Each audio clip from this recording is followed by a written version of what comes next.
دیندارو،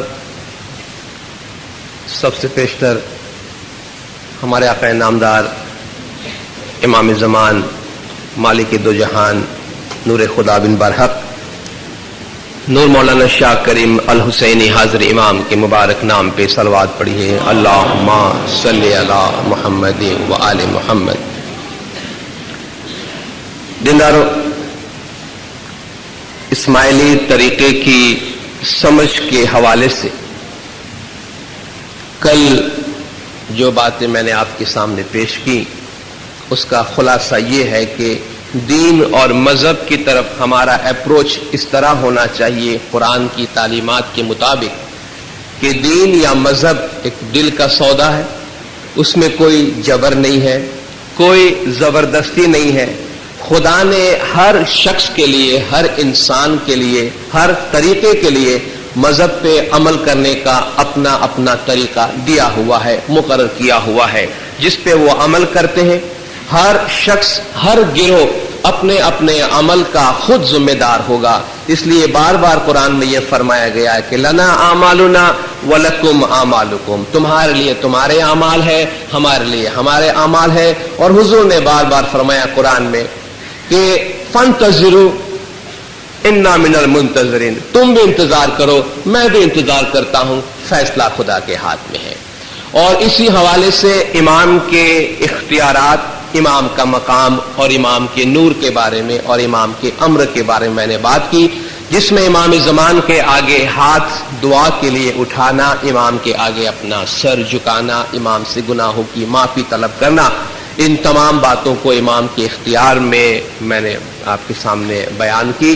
ایک سوال گناہ معاف کرنے کے بارے میں تھا، چونکہ بات ہم امام کے اختیار سے کر رہے ہیں، گناہ کے کانسیپٹ سے نہیں کر رہے ہیں، اس لیے کچھ غلط فہمی ہے کہ جب ہم کہتے ہیں کہ امام مومنوں کا گناہ معاف کر سکتے ہیں تو ہم امام کی اتھارٹی کی بات کرتے ہیں۔ اس کا مطلب یہ نہیں ہے کہ مومن جو جی میں آئے کرتا پھرے، جماعت خانے آئے مولا اس کے گناہ معاف کر دیتے ہیں۔ وہ بات تو ہم جب توبہ کا کنسیپٹ ڈسکس کرتے ہیں، جب گناہ کے معافی کا تصور بیان کرتے ہیں، تب وہ باتیں آتی ہے۔ تو میں اس کا خلاصہ کرتا ہوں کہ جب ہم گناہ کے معافی کی بات کرتے ہیں تو گناہ معاف ہونے کی چند شرائط ہوتی ہیں۔ پہلے آدمی جو گناہ کرتا ہے اسے تسلیم کرے، اس کے لیے اپنے دل میں ناپسندیدگی کا اظہار کرے، خدا کے حضور توبہ کرے، پھر سے گناہ نہ کرنے کا وعدہ کرے، تلافی معافات کرے، یعنی جو غلطی اس سے ہو گئی ہے اس کو ٹھیک کرے۔ یعنی اگر کسی کی گلا کی ہے تو اس سے جا کے معافی مانگے، کسی کی امانت میں خیانت کی ہے، کسی کا مال کھا گیا ہے تو وہ مال اس کو لوٹائے، جس کو کہتے کمپنسیٹ کرنا، تلافی معافات کرے، پھر آئندہ وہ گناہ نہ دہرائے، تب خدا کے در سے اس کو معافی ملتی ہے۔ تو یہ تو ہم نے گناہ کے کنسپٹ کے حوالے سے بات کی۔ جب امام کے حوالے سے بات کرتے ہیں تو میں یہ عرض کرنا چاہ رہا تھا کہ امام کو گناہ معاف کرنے کے اختیارات من جانب اللہ ہے، خداوند تعالیٰ کی جانب سے دیا گیا ہے۔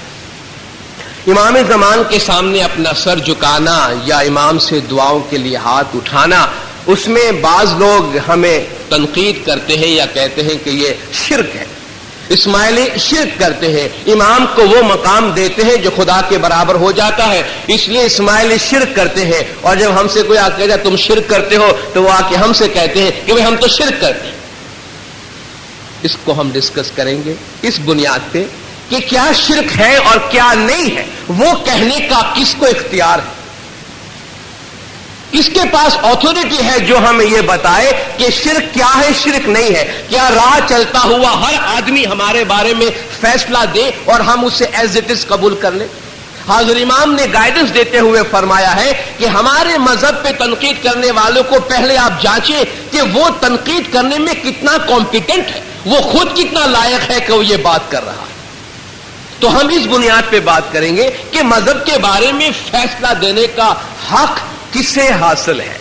جب وہ حق ہم ایسٹیبلش کریں گے تو پتا چلے گا کہ شرک کہاں ہے اور شرک کہاں نہیں ہے۔ تو آج ہم امامت اور قرآن، امام اور قرآن کے باہم تعلقات کی بات کریں گے اور مذہب میں جو تبدیلی کا عنصر ہے اس کی بات کریں گے۔ اسلام دین کی یہ بنیاد تصور کی جاتی ہے کہ قرآن اللہ تبارک و تعالیٰ کا کلام ہے، بے شک ہے، اس میں کوئی شک نہیں۔ قرآن کیا ہے؟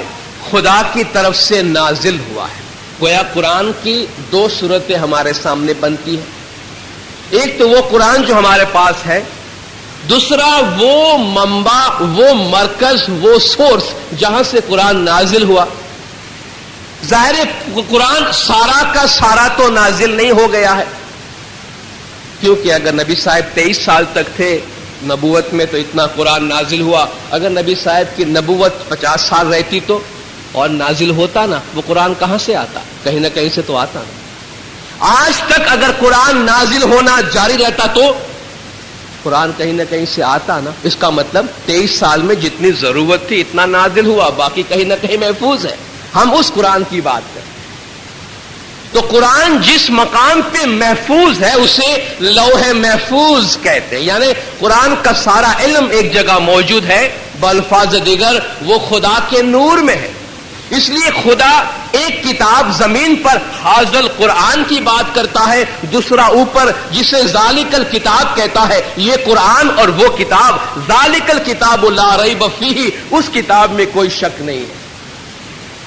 اور ایک کتاب کے لیے خدا فرماتا ہے وَلَدَيْنَا كِتَابٌ يَنطِقُ بِالْحَقِّ، میرے پاس ایک کتاب ہے جو سچ سچ بولتی ہے۔ خدا فرماتا ہے لدینا کتاب ینطق بالحق، میرے پاس کتاب ہے سچ سچ بولتی ہے۔ جب مولا مشکل کشا مرتضی علی صلوات اللہ علیہ اپنے صحیفے کے مطالعے کے دوران قرآن کی اس آیت پہ گزرے تو قرآن کے صحیفے کو اٹھا کے اپنے سر مبارک پہ رکھا اور فرمایا بول اللہ کی کتاب، بول کیا بولنا چاہتی۔ 3 دفعہ آپ نے فرمایا بول اللہ کی کتاب کیا بولنا چاہتی ہے۔ لوگوں نے دیکھا کہ مولا کیا کر رہے ہیں، آپ یہ بتانا چاہ رہے تھے کہ یہ کتاب بیچاری کچھ نہیں بول سکتی۔ آپ یہ بتانا چاہ رہے تھے خدا فرماتا ہے میری کتاب سچ سچ بولتی ہے، میں نے پوچھا بول میری کتاب کیا ہے تجھ میں، بول نہیں بولتی۔ خدا فرماتا ہے اس قرآن کا جو نور ہے وہ کسی اور مقام پر ہے، اس لیے فرماتا ہے قد جاءکم من اللہ نور و کتاب مبین، ہم نے تمہاری طرف نور اور کتاب مبین بھیجا ہے، یعنی کتاب ہے، کتاب کے ساتھ ساتھ نور بھی نازل ہوا ہے، اور نور کے بغیر کتاب سمجھ میں نہیں آ سکتی، کتاب میں نظر نہیں پڑ سکتی ہے۔ اس لیے خدا نے حضور کو قرآن کا معلم کہا، قرآن کا ٹیچر کہا، یعنی قرآن پڑھانے والے کے بغیر جو کہ اس کا نور ہے سمجھ میں نہیں آ سکتا ہے۔ خدا فرماتا ہے یہ قرآن تمہارے سامنے الفاظ میں ہے، اس کے جو معجزات ہے، نور ہے، وہ زندہ معجزات کی صورت میں میرے خاص بندوں کے سینوں میں ہے۔ بل ہوا آیاتم بیناتن فی صدور الذین اوتوا العلم، بلکہ یہ قرآن زندہ معجزات کی صورت میں ان لوگوں کے دلوں میں ہے جسے ہم نے علم دیا ہے۔ یعنی قرآن کدھر ہے؟ حقیقی قرآن کدھر ہے؟ بل ہوا آیاتم بیناتن، زندہ آیات کی صورت میں جن کو ہم نے علم دیا ہے ان کے سینوں میں ہے۔ کس کو علم دیا گیا ہے؟ قرآن کیا کہتا ہے؟ کس کو علم دیا گیا ہے؟ یقول الذین کفروا لست مرسلا قل کفی باللہ شہیدا بینی وبینکم ومن عندہ علم الکتاب۔ اے محمد یہ کفار کہتے ہیں کہ آپ رسول نہیں ہیں، آپ کہہ دیجئے تمہارے اور ہمارے درمیان ایک اللہ کافی گواہ ہے اور دوسرا وہ جس کے پاس کتاب کا علم ہے۔ ایک آدمی کی طرف اشارہ ہے، تمہارے اور میرے درمیان ایک اللہ گواہ ہے اور دوسرا وہ جس کے پاس کتاب کا علم ہے۔ اور اہل سنت والجماعت بھی اس بات کو تسلیم کرتے ہیں کہ من عندہ علم الکتاب سے مراد وہ شخص جس کے پاس کتاب کا علم ہے، اس سے مراد امیر المومنین مشکل کشا مولا مرتضی علی صلوات اللہ علیہ کی ذات ہے۔ میں آپ سے پوچھتا ہوں خدا فرماتا ہے کتاب کا علم علی کے پاس ہے، قرآن کا علم علی کے پاس ہے، تو قرآن سمجھانے اور پڑھانے کا حقدار علی ہے یا وہ جس کے پاس علم نہیں؟ دین کے بارے میں فیصلہ دینے کا حق اسے حاصل ہے جسے خدا نے علم دیا ہے، یا اسے حاصل ہے جو بازاروں سے کرائے کا علم لیتے ہیں؟ شرک کیا ہے اور توحید کیا ہے، اس کا فیصلہ راہ چلتا ہوا کوئی آدمی دے گا یا وہ دے گا جس کے گھر میں کتاب اترا ہے، جو قرآن کا مالک ہے۔ میں کہتا ہوں قرآن کا مالک ہے، کیونکہ قرآن کہتا ہے کہ علی قرآن کا مالک ہے۔ کس طرح مالک ہے؟ خدا فرماتا ہے ثم اورثنا الکتاب الذین اصطفینا من عبادنا، ہم نے ہمارے چنے ہوئے بندوں کو کتاب کا وارث بنایا ہے۔ ہم نے ہمارے چنے ہوئے منتخب کیے ہوئے بندوں کو کتاب کا وارث بنایا ہے۔ وارث کیا ہوتا ہے؟ وارث کون ہوتا ہے؟ ایک شخص بڑی جائیداد کا مالک ہے، گزر گیا، اس کا بیٹا وارث بنتا ہے، یعنی جائیداد کا مالک بنتا ہے۔ وہ جائیداد رکھے، بیچ دے، تقسیم کر دے، غریبوں میں بانٹ دے، اس وارث کو پورا حق پہنچتا ہے۔ خدا فرماتا ہے کہ میں نے کتاب بنی نوع انسان کو نہیں دی ہے، میرے چند بندوں کو کتاب کا وارث بنایا ہے، ان پہ کتاب نازل کیا ہے، وہ راسخون فی العلم ہے۔ تو جو کتاب کا مالک ہے وہ کتاب زیادہ سمجھتا ہے یا وہ جس کے پاس کتاب نہیں ہے؟ کتاب کا جو مالک ہے وہ کہے کتاب بند کرو تو کتاب بند کرو، وہ کہے کتاب کھولو تو کتاب کھولو، کیونکہ وہ کتاب کا مالک ہے۔ کتنی پر حکمت بات قرآن شریف میں ہے۔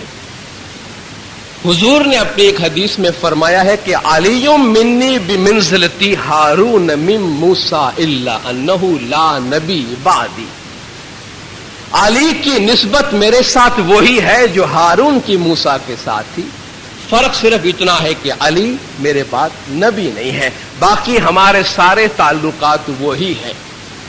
تورات کس پہ نازل ہوا؟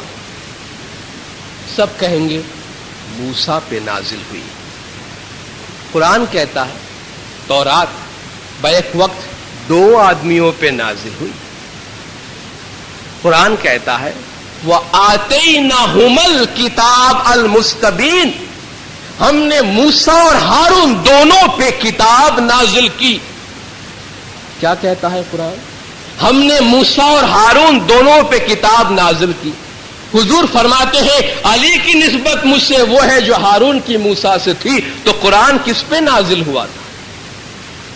قرآن محمد اور علی دونوں پہ نازل ہوا۔ اس لیے علی نے فرمایا کہ مجھ سے پوچھو جو کچھ پوچھنا ہے، اس لیے خدا نے فرمایا علی وہ ہے جس کے پاس کتاب کا علم ہے، پورا علم ہے، کیونکہ کتاب کا جتنا علم محمد کے پاس ہے اتنا ہے علم علی کے پاس ہے، کیونکہ کتاب اس گھر میں نازل ہوا جہاں علی نبی کے ساتھ موجود ہے۔ بتائیے جن پہ کتاب نازل ہوئی وہ زیادہ کتاب سمجھتے ہیں یا وہ جو کتاب کے بارے میں کچھ نہیں جانتے ہیں؟ جو کتاب کے بارے میں کچھ نہیں جانتے۔ کتاب کا حق کس کے پاس ہے؟ امام صادق علیہ الصلوۃ والسلام صلوات اللہ علیہ فرماتے ہیں کہ قرآن کے 4 درجات ہیں۔ ایک جگہ حدیث میں قرآن کا ایک ظاہر ہے، بہت باطن ہے۔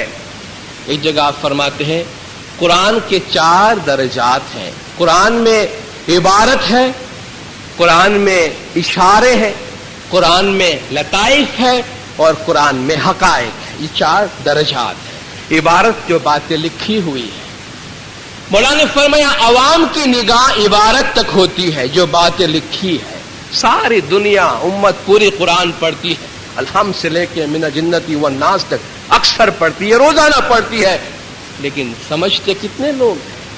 اس میں سے نور کتنے لوگ حاصل کرتے ہیں؟ عوام کی نگاہ عبارت تک ہوتی ہے، اس سے آگے نہیں جاتی ہے۔ خواص کی نگاہ اشارے تک ہوتی ہے، جو کچھ باطن کو سمجھ سکتے ہیں۔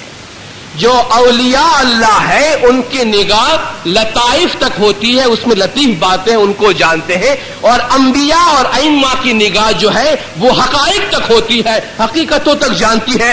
آپ بتائیے جو محض قرآن کی عبارت پڑھتا ہے وہ قرآن پہ فیصلہ دینے کا حقدار ہے، یا جو قرآن کے حقائق کو جانتا ہے وہ قرآن کا فیصلہ دینے کا زیادہ حقدار ہے؟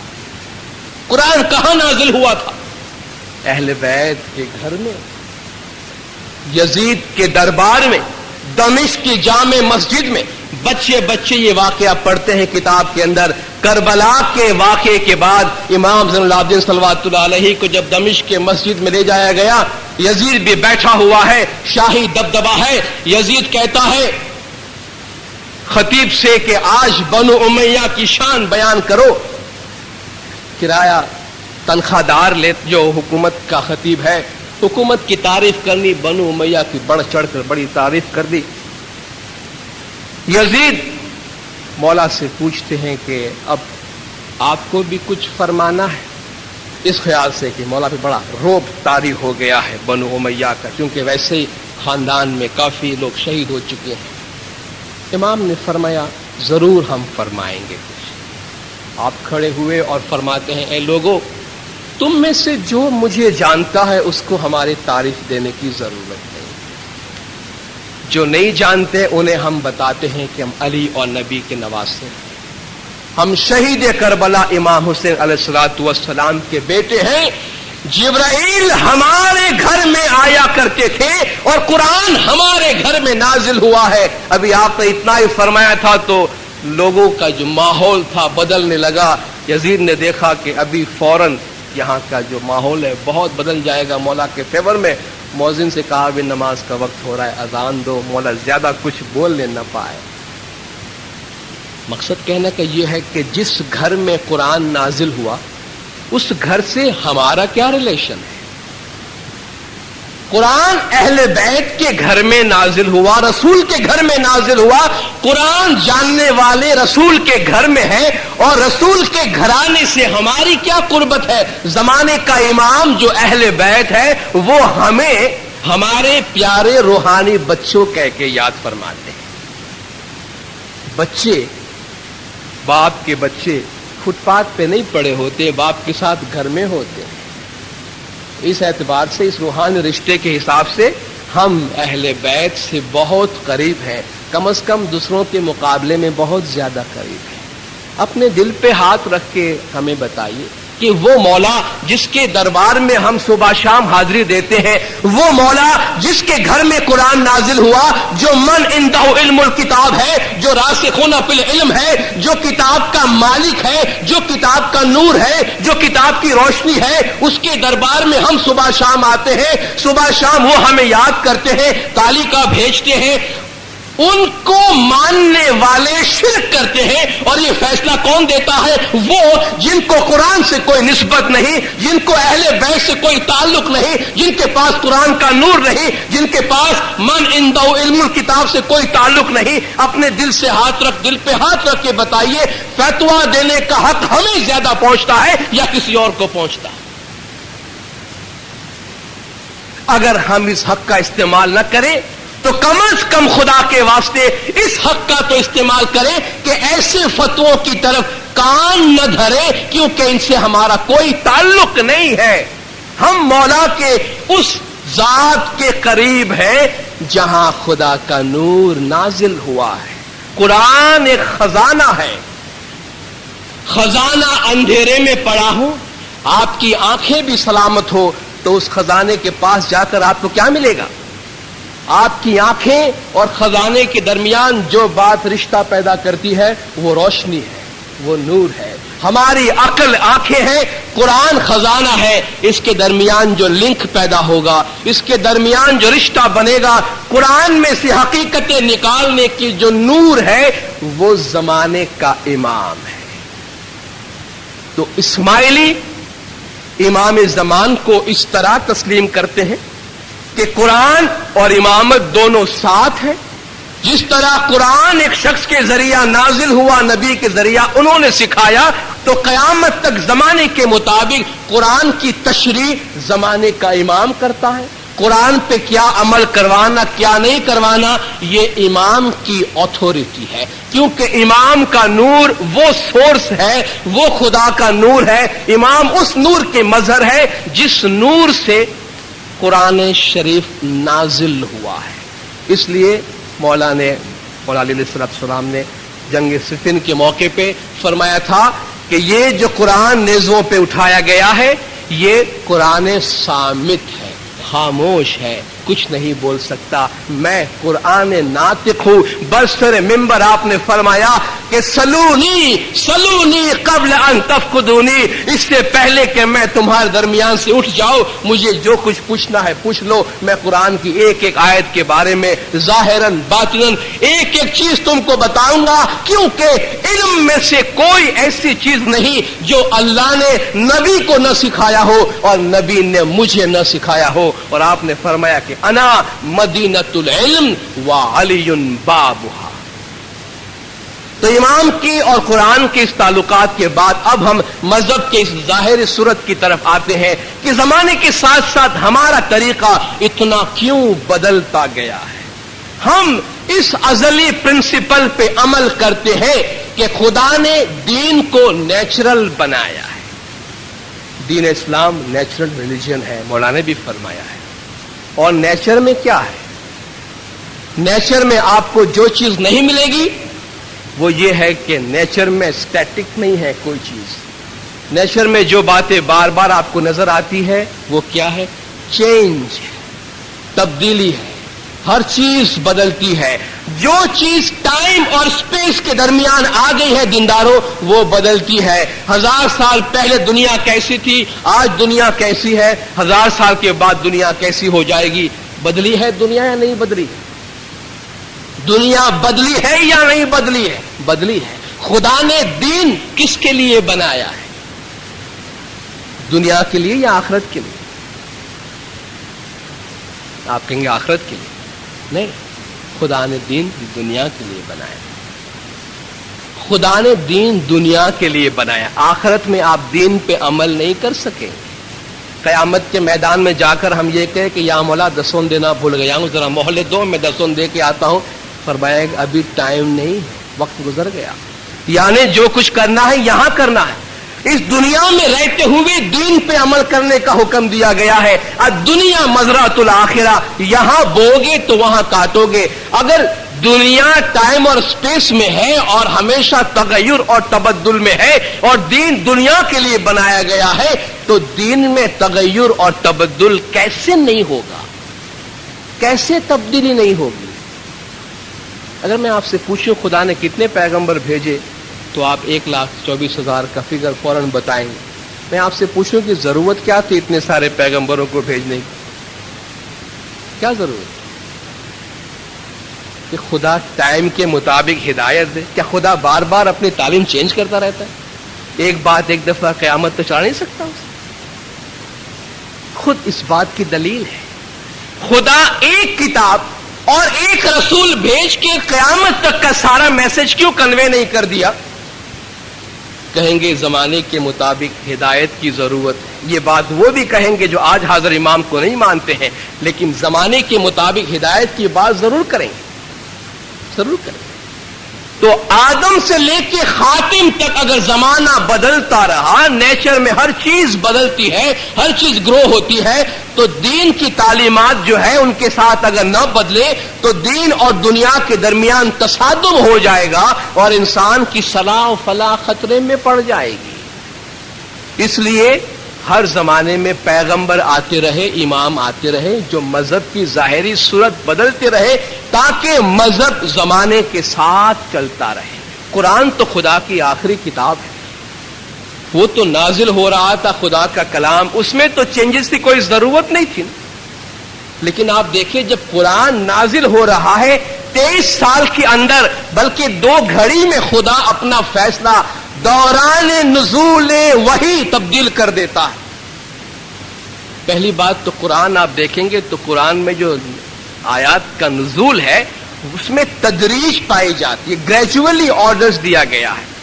پہلے شراب کے بارے میں فرمایا گیا اس میں فائدہ بھی ہے نقصان بھی ہے، لیکن نقصان فائدے سے زیادہ ہے، شراب حرام نہیں. دوسری آیت اتری اے ایمان والو، اے ایمان والو، کس کو حکم ہے؟ اے ایمان والو جب تم نشے میں ہو تو نماز سے قریب نہیں جانا. یعنی شراب کی منائی نہیں ہے، نشے کی حالت میں نماز پڑھنے کی منائی. اب بھی شراب حرام نہیں. تیسری آیت اتری کہ انما الخمر میسر ازلام، رجس من عمل الشیطان، کہ یہ شراب قمار وغیرہ شیطان کے عمل ہے، اس سے دور رہو۔ کافی دیر بعد جا کر یہ آیت نازل ہوئی۔ پوچھئے کیوں؟ کہا اس لیے کہ انسان کی طبیعت کسی بات کو گریجولی قبول کرتی ہے۔ خدا قرآن میں حضور کو حکم دیتا ہے کہ یا ایھا النبی حرض المؤمنین علی القتال، اے نبی مومنوں کو حوصلہ افزائی کرو کہ وہ جہاد میں جائے۔ اگر وہ 20 ہوں گے تو 200 پہ غالب آئیں گے، اور 100 ہوں گے تو 1000 پہ غالب آئیں گے۔ یعنی آپ اگر 20 لڑنے والے ہوں گے تو اپنے سے 10 گنا کے مقابلے کو آپ شکست دے سکیں گے۔ حضور نے مومنین کو یہ پیغام سنایا جاتا۔ لوگوں نے کہا ہم سے نہیں ہوگا 10 گنا کے مقابلے میں جا کے ہم لڑے، یہ بہت زیادہ ہے۔ قرآن کی آیت ہے، خدا کا فرمان ہے۔ تو دوسری آیت اتری اسی کے بعد والی آیت۔ اچھا ڈر گئے؟ خدا فرماتا اچھا ڈر گئے، تم نے کمزوری کا اظہار کیا، ٹھیک ہے، اگر تم 100 ہوگے تو 200 پہ غالب آؤ گے، 1000 ہوگے تو 2000 پہ غالب آؤ۔ خدا نے اپنا فیصلہ، قرآن کی دونوں آیات آج بھی آپ قرآن کھول کے پڑھتے ہیں تو موجود ہے۔ ایک گھڑی میں خدا اپنا فیصلہ بدلتا ہے، کیوں؟ کہ مومنوں نے کمزوری دکھائی۔ جب خدا اپنا پیغام نزول قرآن کے دوران بدلتا ہے تو کیا دین میں تبدیلی کی ضرورت نہیں ہے؟ خدا نے فرمایا اے ایمان والو رسول سے بات کرو تو نذرانہ پیش کیا کرو۔ لوگوں نے کہا اب دیکھو رسول ہمارے گھر کا آدمی، ہمارے ماحول کا آدمی، اپنی برادری کا آدمی ہے، اس سے بات کرنے جاؤ تو خدا نے ٹیکس لگا دیا ہے اس۔ خدا نے فرمایا اچھا اشفقتم، کیا تمہیں یہ بھاری لگتا ہے؟ ٹھیک ہے کوئی بات نہیں، ایسے چل رہا تھا ویسے چلایا۔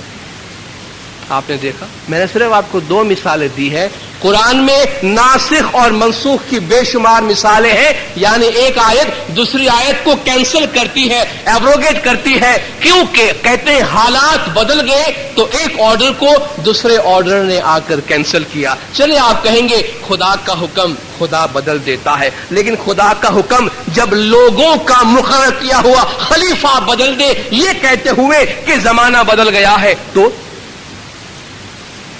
ہم اپنی بات نہیں کرتے۔ لوگوں کا اپوائنٹڈ خلیفہ حضور کی وفات کے 2 سال سے لے کے اور 12 سال کا عرصہ ہے، کہتا ہے قرآن کے فلان فلان فلان احکام پہ عمل نہیں ہو سکتا، ٹائم چینج ہو گیا ہے۔ کتنا چینج ہوا ہے بھئی؟ 2-4 سال کا وقفہ ہے۔ حضور کی وفات کے بعد حضرت ابو بکر خلیفہ بنے 2 سال، حضرت عمر خلیفہ بنے 10 سال، اسی وقفے کی بات کرتا ہوں۔ حضرت عمر جب خلیفہ بنے، قرآن کی ایک آیت ہے کہ اے ایمان والو زکوٰۃ کے جو پیسے تمہارے پاس جمع ہوتے ہیں وہ 8 قسم کے لوگوں کے درمیان تقسیم کیے جائیں گے۔ اس میں سے ایک قسم کے لوگ وہ ہیں جسے المؤلفۃ قلوبہم کہتے ہیں، یعنی وہ لوگ جن کا دل جیتنے کے لیے، جن کو شر سے محفوظ رکھنے کے لیے، جن کی زبان بند کرنے کے لیے کچھ پیسے ان کو زکوٰۃ میں سے دیے جاتے تھے۔ یہ اللہ کا فرمان ہے کہ ان کو دیا جائے۔ حضور نے دیا، حضرت ابو بکر نے دیا، عمر نے کہا ان کے پیسے، ان کا الاؤنس بند کیا جائے۔ تو صحابی سب دوڑ کے آئے کہ خلیفہ آپ شریعت کی پاسداری کے لیے شریعت کے پاسبان بن کر آئے ہیں، آپ قرآن کے خلاف فیصلہ دے رہے ہیں۔ انہوں نے کہا زمانہ بدل گیا ہے۔ یہ میں سنی سورسز سے آپ کو حوالہ دیتا ہوں، فقہ کتابیں، فلسفہ شریعت اسلام اٹھا کے صحیح محمد ثانی کی پڑھ لیجیے، اولیات عمر، بہت سی باتیں اس کی موجود ہیں۔ اس نے کہا کہ مؤلفۃ قلوبہم کو اس وقت الاؤنس دینے کی ضرورت تھی جب ہمیں ان سے خطرہ تھا، ان کی زبان بند کرنی تھی۔ آج ہمارے پاس طاقت ہے، ہم ان پہ غالب آ چکے ہیں، اگر یہ سیدھے نہیں ہو جائیں گے تو ہم تلواریں سیدھے کر دیں گے ان کو، ہمارے پاس طاقت ہے، اب ان کو خوش رکھنے کی ہمیں ضرورت نہیں ہے، اس لیے بیت المال کا پیسہ میں ضائع نہیں ہونے دوں گا، بھلے قرآن میں لکھا ہوا۔ انہوں نے فیصلہ دے دیا کہ ان کو پیسے نہیں دیے جائیں۔ قرآن کی آیت ہے السارق والسارقۃ فاقطعوا ایدیہما، چور مرد اور چور عورت کے ہاتھ کاٹ دیے جائیں۔ حضرت عمر کے زمانے میں قحط پڑا، لوگ بھوکے مرنے لگے تو چوریاں کرنے لگے. آپ نے فرمایا قرآن کے اس آیت پہ عمل روک دیا جائے کیونکہ حالات بدل گئے. اگر میں خوراک فراہم نہیں کر سکتا ہوں تو مجھے ہاتھ کاٹنے کا حق نہیں. انہوں نے کہا کہ اب کسی چور کا ہاتھ نہیں کاٹنا کیونکہ خوراک کی قلت ہے. قرآن کا فیصلہ تھا کہ اگر ایک شخص، مثال اچھی نہیں ہے معذرت کے ساتھ اپنی بہنوں سے، اگر کوئی شوہر اپنی بیوی کو ایک ہی سٹنگ میں 3 دفعہ طلاقیں دے تو وہ ایک ہی طلاق شمار ہوتی تھی. اس کو بعد میں مہلت دی جاتی تھی کہ وہ سوچے کہیں اس نے جذباتی فیصلہ تو نہیں کیا. پھر دوسرے نشست میں اگر طلاق دیتا پھر اس سے مہلت ملتی، پھر جا کے وہ فائنل ڈیورس اپنی وائف کو دے سکتا تھا. حضرت عمر کے زمانے میں شاید ان کے کہنے کے مطابق شوہروں نے اس کو غلط استعمال کرنا شروع کیا. خامخواہ اپنے بیگمات کو پریشان کرنے کے لیے، دھمکانے کے واسطے طلاق دے دیتے. ان کو معلوم تھا کہ 3 جب تک نہیں تب تو فائنل نہیں ہوگی طلاق. حضرت عمر نے کہا کہ یہ شوہر حضرات جو ہے وہ طلاق کو مذاق بنا رکھا ہے، اس لیے انہوں نے فیصلہ دیا کہ اب اگر کوئی شوہر اپنی بیوی کو ایک ہی نشست میں 3 طلاقیں دیتا ہے جو پہلے 1 طلاق شمار ہوتی تھی تو میں اسے 3 طلاقیں شمار کر کے ایک ہی سٹنگ میں فائنل طلاق کروا دوں گا. اسے وجہ کیا تھی؟ شوہروں کو سزا دینے کی کہ انہوں نے طلاق کو مذاق بنا رکھا ہے. فیصلہ قرآن کے خلاف تھا. یہ جو فیصلے حضرت عمر نے دیے، کیا امت نے یا علماء نے اس پہ کرٹیسائز کی ان کی؟ نہیں. آپ کتابیں پڑھیں گے تو ان فیصلوں کی وجہ سے حضرت عمر کی بڑی تعریف کی جاتی ہے، ان کی واہ واہ کی جاتی ہے. کیوں کہ کہتے ہیں حضرت عمر کی فہم و فراست اور دور اندیشی دیکھو کہ وقت آنے پر بوقت ضرورت امت کی مصالحت کو سامنے رکھتے ہوئے، امت مسلمہ کی عافیت کو سامنے رکھتے ہوئے انہوں نے قرآن اور سنت اور حدیث کے خلاف فیصلہ دینے سے بھی گریز نہیں کیا. کتنے بڑے مدبر تھے وہ. میں آپ سے پوچھتا ہوں، ہم اس پرنسپل کو 100% قبول کرتے ہیں، انہوں نے بڑا اچھا کیا. ہم آپ سے پوچھتے ہیں، آپ کے مقرر کیے ہوئے خلیفے جن کے پاس کوئی ڈیوائن اتھارٹی نہیں تھی، انہوں نے کبھی ڈیوائن اتھارٹی کا دعویٰ نہیں کیا. حضرت ابو بکر خلیفہ ہو کے جو پہلی اسپیچ دی اس میں کیا کہتے ہیں؟ اہل سنت والجماعت کی کتابوں سے ہے کہ اے لوگوں، تم نے مجھے خلیفہ بنایا ہے، میں تم میں کا بہترین آدمی نہیں ہوں. حضرت ابو بکر کہتے میں تمہارے میں سے بہترین آدمی نہیں ہوں، تم نے مجھے بنایا ہے. دیکھو اگر میں سیدھا چلوں تو میری پیروی کرنا، اگر میں ٹیڑھا ہو جاؤں تو مجھے سیدھا کر دینا، کیونکہ میرا بھی ایک شیطان ہے جو کبھی کبھی مجھ پہ غالب آ جاتا ہے. یہ خلیفہ ہے، ایسا خلیفہ جسے احساس ہے کہ اسے خدا نے نہیں بنایا، انسان نے بنایا. وہ اگر قرآن کے خلاف فیصلہ دے سکتا ہے تو دینداروں، وہ جس کے بارے میں خدا کا فرمان ہے کہ منصوص من جانب اللہ ہے، ڈیوائن اتھارٹی ہے، کتاب کا مالک ہے، کتاب کا وارث ہے، کتاب کا عالم ہے، کتاب کا معلم ہے، وہ قرآن کے مقابلے میں اپنا فیصلہ، قرآن کی لکھی ہوئی باتوں کے مقابلے میں اپنا فیصلہ دینے کا حق رکھتا ہے یا نہیں رکھتا ہے. ہم اسی پرنسپل کے تحت جس پر عمر نے فیصلے دیے، اسی بنیاد پہ بات کرتا ہوں میں کہ اس سے زیادہ حق علی کو اور اولاد علی کو قرآن کے مقابلے میں فیصلہ دینے کا پہنچتا ہے یا نہیں پہنچتا ہے. اگر ہم کنونس ہیں کہ پہنچتا ہے امام کو حق، تو پھر لوگوں کی باتیں نہ سنیں کہ امام قرآن کو فالو کرتے ہیں کہ نہیں کرتے ہیں. یہ قرآن میں یہ لکھا ہوا ہے، ہم لوگ ایسا کیوں کرتے ہیں؟ قرآن میں یہ لکھا ہے، ہم لوگ ایسا کیوں نہیں کرتے ہیں؟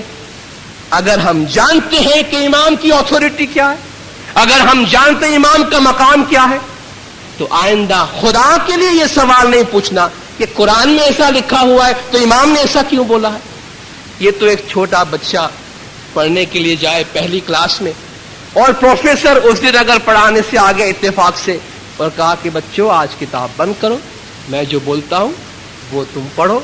اس میں سے کوئی ہوشیار بچہ ہوگا تو کہا اگر نہیں سر ہم کو تو کتاب کے مطابق پڑھنی، بس ہم آپ کی باتیں نہیں سنیں. جو کہتے ہیں کتاب، وہ بیبی کلاس ایک پرائمری کا بچہ ایسی بات کرتا ہے پروفیسر کے سامنے کہ آپ کتاب کو فالو کیجئے، بس ہم کتاب کو فالو کرنا چاہتے ہیں. وہ کہے گا بیٹا بند کرو کتابیں، ایسی سینکڑوں کتابیں گھول کے میں پی گیا ہوں. میری بات سنو. تم جب عقل مند ہوگے تو سمجھو گے کہ پروفیسر میں اور پرائمری ٹیچر میں کیا فرق ہوتا ہے. آپ اگر 100 کتابوں کا مطالعہ کر کے 4 صفحات کا ایک آرٹیکل لکھتے ہیں تو کیا جو کچھ آپ نے مطالعہ کیا وہ سب کے سب اس کتاب میں, اس آرٹیکل میں منتقل ہوتا ہے؟ ہوتا ہے. آپ نے ایک بہت ہی اچھا یا برا خواب دیکھا, اس کو آپ نے لکھا. کیا آپ اپنے جذبات اس تحریر پہ منتقل کر سکتے ہیں؟ کیا کوئی آپ کی تحریر پڑھ کے وہ تجربہ کر سکتا ہے جو آپ نے خواب میں کیا؟ کوئی نہیں کر سکتا. 4 صفحات کا آرٹیکل پڑھ کے کیا کوئی 100 کتابوں کا علم حاصل کر سکتا ہے؟ نہیں کر سکتا. تو قرآن کی جو لکھی ہوئی باتیں ہیں وہ کیا ہے؟ جو باتیں تحریر میں آ گئی وہ محدود ہے. جس سورس سے وہ آیا ہے وہ امام کی عقل ہے, وہ امام کا نور ہے. اس کی باتیں کبھی بھی تحریر میں ٹرانسفر نہیں ہو سکتی ہے, اور تحریر کی چیزوں کو پڑھ کر کوئی بھی اس سورس کو سمجھ نہیں سکتا ہے. اس لیے لنک ڈائریکٹ سورس سے ہونا چاہیے, اور سورس کی روشنی میں لکھی ہوئی باتوں کو دیکھنے کی کوشش کرنی چاہیے. ایک چھوٹا بچہ ہے, اس کی غذا, اس کا لباس آج مختلف ہے. تھوڑا بڑا ہوتا ہے, لباس بھی بدلتا ہے, کھانا بھی بدلتا ہے, پینا بھی بدلتا ہے, ضروریات بدلتی ہے, جسمانی, جذباتی, عقلانی, روحانی تمام ضرورتیں بدلتی ہے. ہر چیز گرو ہو رہی ہے, آگے سے آگے بڑھ رہی ہے. ساری انسانیت ترقی کر رہی ہے. جب ساری انسانیت آگے بڑھ رہی ہے تو مذہب اس کے ساتھ چلے گا یا نہیں چلے گا؟ ہم اسی پرنسپل کے تحت چلتے ہیں. لوگ ہم سے پوچھتے ہیں کہ بھائی آپ بھی مسلمان, ہم بھی مسلمان, آپ تو بڑے بدل گئے, ہم تو ویسے کے ویسے, آپ بڑے بدل گئے.